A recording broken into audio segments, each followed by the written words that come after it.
Ümumilikdə bu hibridlərin bölgüsündə nələri alıcı bilməlidir? Birinci növbədə bilməlidir ki, burada həm də digər xərclər çıxır da, texniki servis xərcləri. Bilməlidir ki, batareya böyüyürsə, avtomobilin qiyməti artır.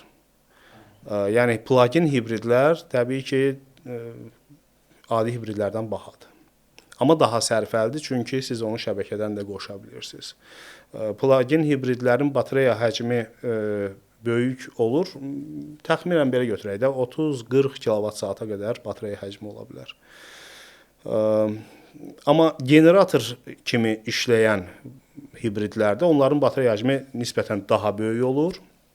Bu avtomobillərdə təkərlərlə birbaşa əlaqənin olmaması konstruksiyanın nisbətən sadə olması anlamına gəlir.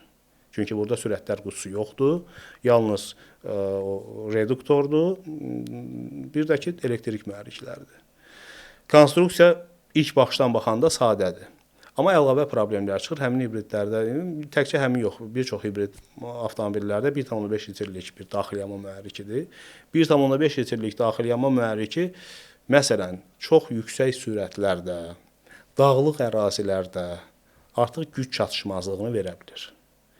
Yəni, konkret olaraq belə deyək də, generator tipli daxili yanma mühərriki olan hibrid avtomobillər əsasən 150-160 km/saatdan sonra bir güc itirirlər.